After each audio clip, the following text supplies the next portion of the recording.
Hello, on se retrouve aujourd'hui pour un tout nouvel épisode de Créatif et Impactant.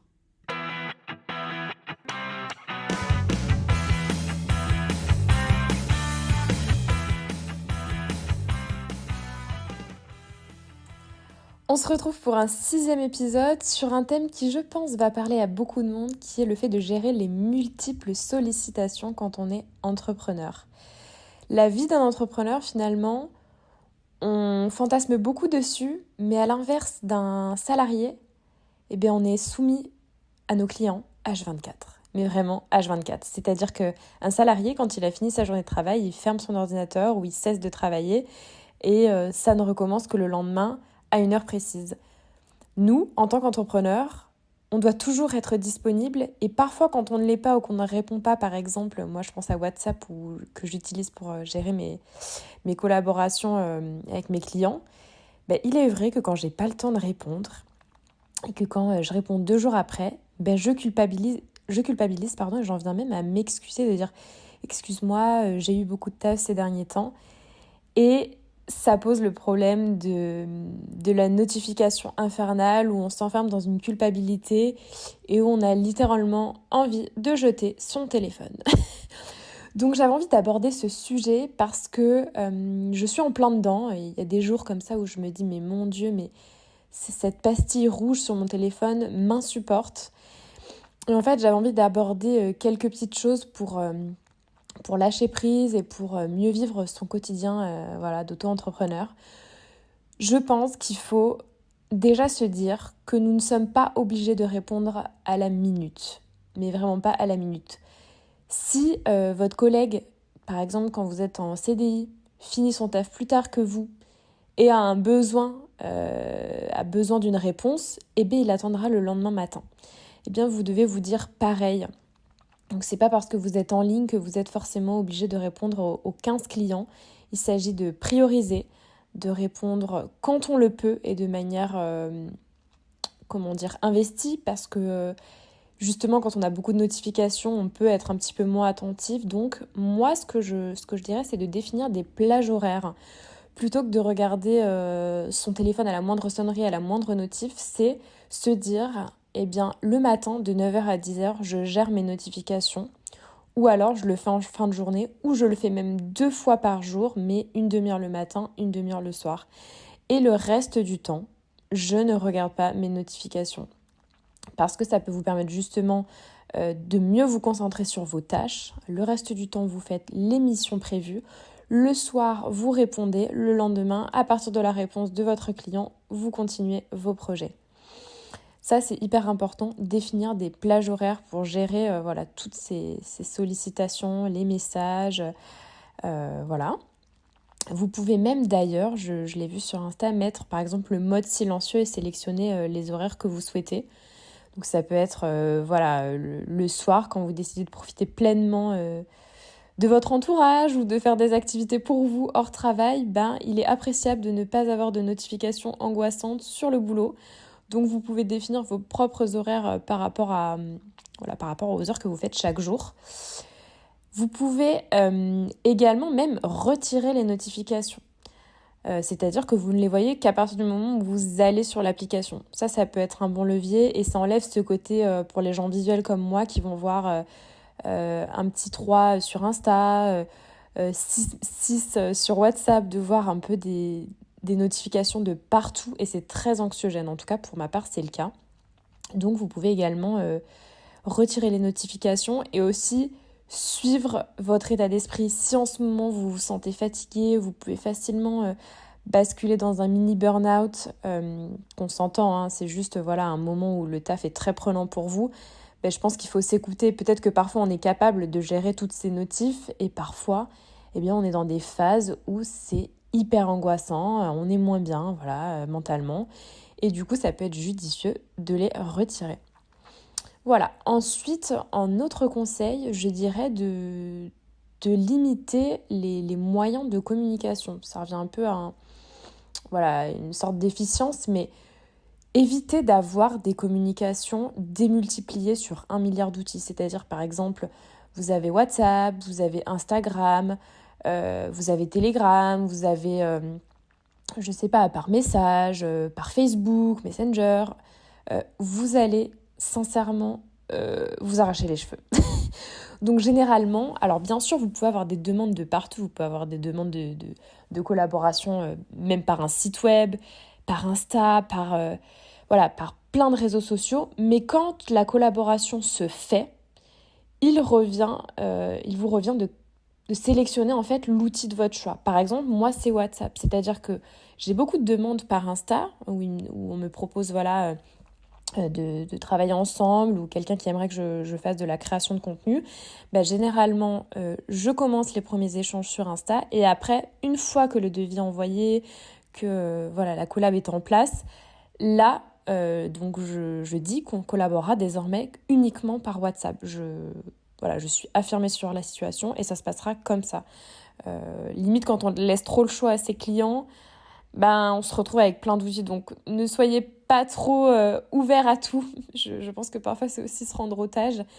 Donc, sélectionnez un média où vous allez communiquer avec tous vos clients. Alors, certes, vous aurez beaucoup de messages sur ce média, mais c'est toujours mieux que d'être partout à la fois parce que on sait bien que parfois, on va voir un message et on va faire quelque chose d'autre en même temps et on va oublier de répondre. Alors imaginez si vous avez 10 applications différentes, vous n'allez jamais vous en sortir et c'est un bon moyen de finir en grosse déprime, d'avoir envie de tout abandonner.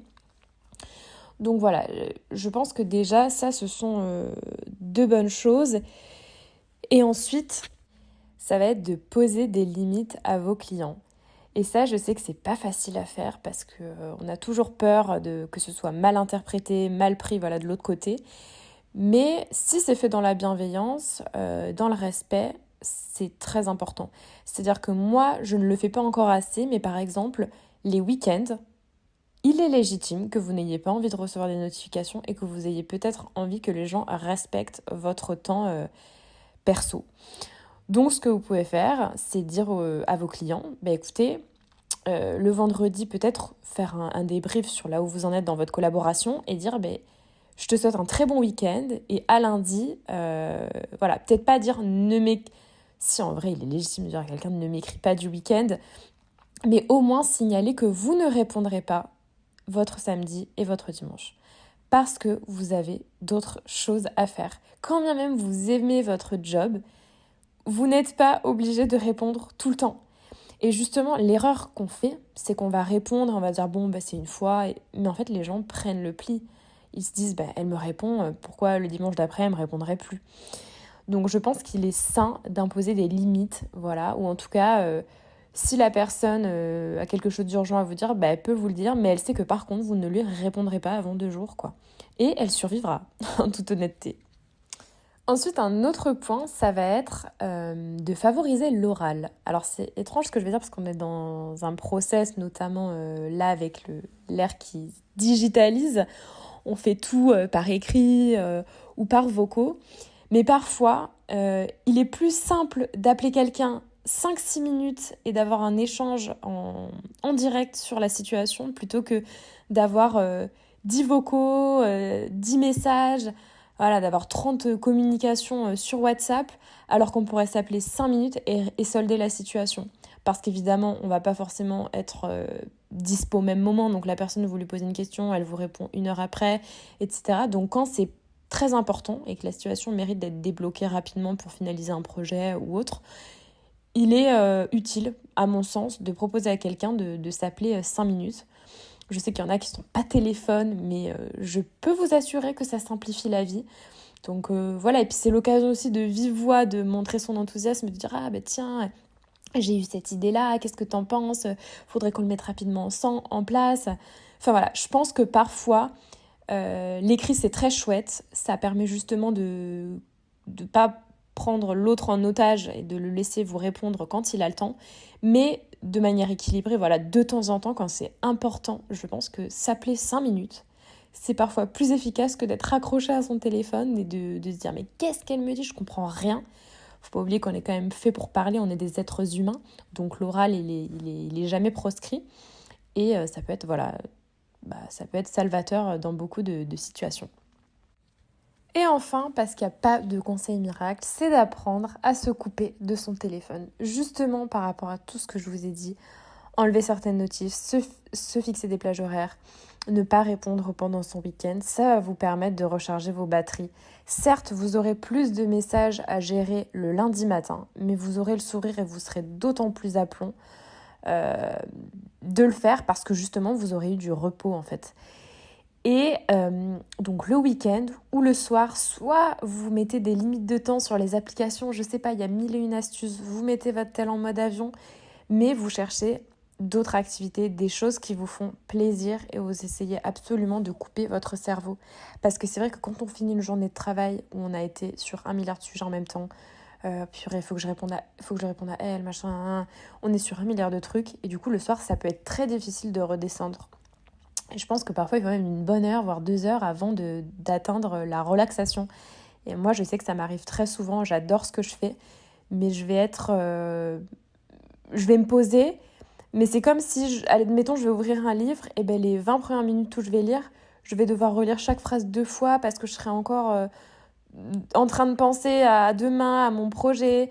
Voilà. Et d'ailleurs, je pense à un dernier conseil, c'est pour libérer son esprit aussi et les sollicitations, c'est d'écrire, que ce soit sur votre ordinateur ou sur votre téléphone, ou alors à l'écrit si vous êtes plus traditionnaliste.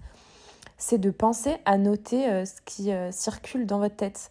Parce que par exemple, si vous parlez à un client et que vous lui dites « Ok, bah ça je m'en charge pour demain », vous risquez d'oublier parmi tout l'afflux justement de communication. Ça peut être intéressant de le noter. Le noter, c'est un peu le sortir de votre tête. Soit vous le mettez voilà, sur votre système digital, si vous avez un Notion ou quelque chose où vous notez les tâches à faire, ou une to-do list écrite. Mais ouais, j'avais oublié ce détail, mais c'est hyper important. Moi, je sais que je note tout. C'est ce qui me permet de ne jamais rien oublier et ça me libère l'esprit. Donc voilà, donc en tout cas, quand vous avez fini votre journée, je reviens à mes moutons, il est important de se détendre, de faire des activités qui vous plaisent en fait et qui vous connectent vraiment à vous. Et sincèrement, n'allez pas sur les réseaux sociaux, n'allez pas regarder TikTok, ne regardez pas YouTube tout de suite. Alors oui, ça peut être sympa parce que vous allez regarder un contenu qui est divertissant, qui vous plaît et qui a l'impression en tout cas qui vous donne l'impression de vous déconnecter. Mais je pense que d'abord, il faut faire des choses bien plus simples, c'est-à-dire soit aller marcher, soit aller faire du sport, soit faire de la peinture, écrire. Il y a tout un tas de choses qui vont vous faire redescendre et qui vont déjà cesser de mobiliser vos yeux en permanence parce que ça, en plus, ça donne... On a mal à la tête d'être tout le temps sur l'écran, ça fatigue terriblement. Je pense qu'il faut se ressourcer dans vraiment d'autres activités et ayons un peu d'imagination. Il y a beaucoup d'autres choses à faire que de direct attraper son téléphone pour aller regarder je ne sais quoi. Donc franchement, apprenez à passer des vrais moments, plusieurs heures sans avoir pris votre téléphone, sans écran. Ça vous permettra de toujours aimer votre job et autant vous dire que c'est important si vous voulez durer dans le temps. Mais voilà, pas de recette miracle. C'était un épisode de podcast très spontané. Je suis en plein dedans en ce moment parce que voilà, j'ai un peu plus de mal. Je vais voir 10 messages et je vais avoir envie de m'énerver en mode « Ah, elle m'écrit encore » ou... Mais ça n'a rien à voir avec vos clients. En fait, c'est juste qu'on a tous des passes où on a besoin de plus de repos et en même temps, on sait qu'on ne peut pas vraiment se le permettre parce que du coup, on est à notre compte. Mais si, on peut toujours s'octroyer du repos et c'est même sain pour vos clients, pour les aimer toujours, pour être toujours aussi contents de faire leurs projets. Voilà, n'oubliez jamais de vous écouter. Et voilà, je pense que j'ai fait un peu le tour. J'espère que ça t'aura parlé. J'imagine que oui, j'ai pas trop de doute là-dessus. Donc voilà, épisode terminé. Je t'invite à me laisser un petit commentaire. Voilà, si t'as une réaction, si tu te sens complètement visé. Voilà, si t'as d'autres astuces même à partager, ça peut être super cool voilà, pour s'aider les uns les autres parce que voilà, on sait toutes et tous qu'on a 1 milliard de sollicitations. Et ça fait partie du jeu. Mais voilà, j'espère que ces petits conseils vous auront plu. Je vous dis à très vite dans un nouvel épisode.